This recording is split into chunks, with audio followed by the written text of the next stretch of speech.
नमस्कार, माझे नाव जीविका निकम. माझे नाव कुशिला मुरडे.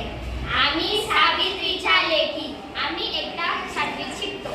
आम्ही आज सावित्रीबाई फुले यांच्या जीवनाबद्दल काही संघर्ष सांगणार आहे. ज्ञान नाही, विद्या नाही, ज्ञान घेण्याची गोडी नाही. बुद्धी असून चालत नाही, त्यास माणूस म्हणावे का बरं? ओळखलं का त्यांना? या सावित्री ज्योतिराव फुले. सावित्री ज्योतिराव फुले या खंडाळा तालुक्यातील नायगावच्या खंडोजी देवा पाटलांच्या कन्या होत्या. अवघ्या वयाच्या 9व्या वर्षी त्यांचे लग्न ज्योतिबा फुले यांच्या सोबत झाले. त्यांना हळूहळू कळू लागले की त्यांचे लग्न ज्या व्यक्तीशी झाले आहे तो एक सर्वसामान्य व्यक्ती नसून तो जगाला ऊर्जा देणारा एक क्रांती सूर्यच आहे. त्यावेळेस स्त्रियांना घराची उंबरा ओलांडण्याची सुद्धा पद्धत नव्हती. आपण बरं, आपलं घर बरं, आपल्या घरातलं चूल बरं, बस या व्यतिरिक्त काहीच नाही. स्त्रियांचे फक्त एकच आयुष्य होते, चूल आणि मूल. त्यावेळेस अशी खूप भेदभाव चालायचे.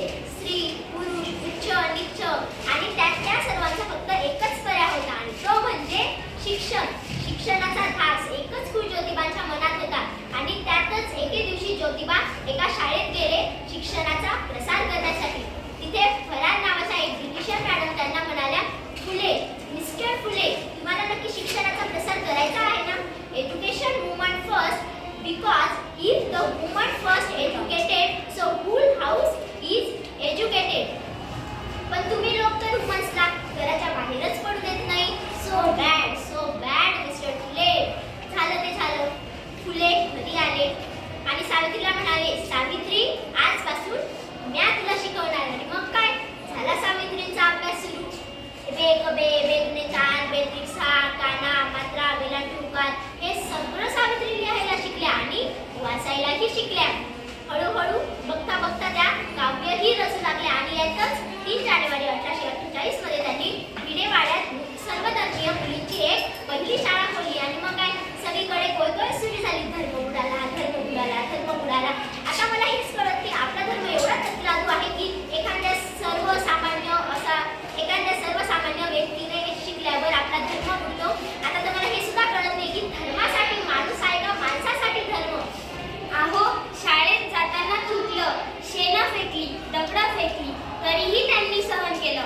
पण त्यांच्या सहनशीलतेचा आता अंत झाला आहे. अचानक एक धनचिंगट त्यांच्या समोर येतो आणि म्हणतो, ए टिवळे, कुठे निघालीस? आमच्या मुली पोरींना शिकवणं बंद कर.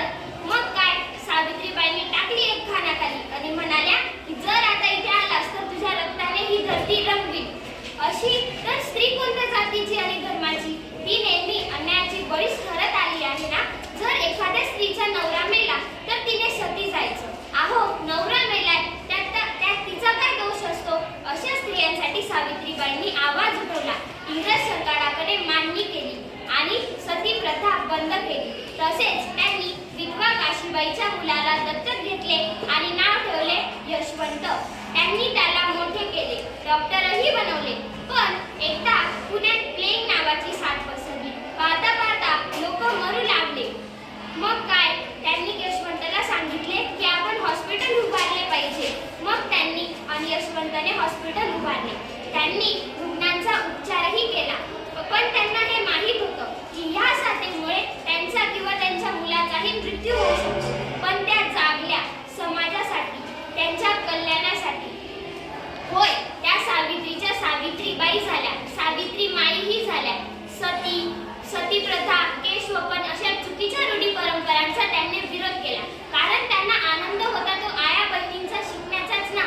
ज्योतिबा म्हणायचे की विद्येविना मती गेली, मती विना नीती गेली, नीती विना गती गेली, गती विना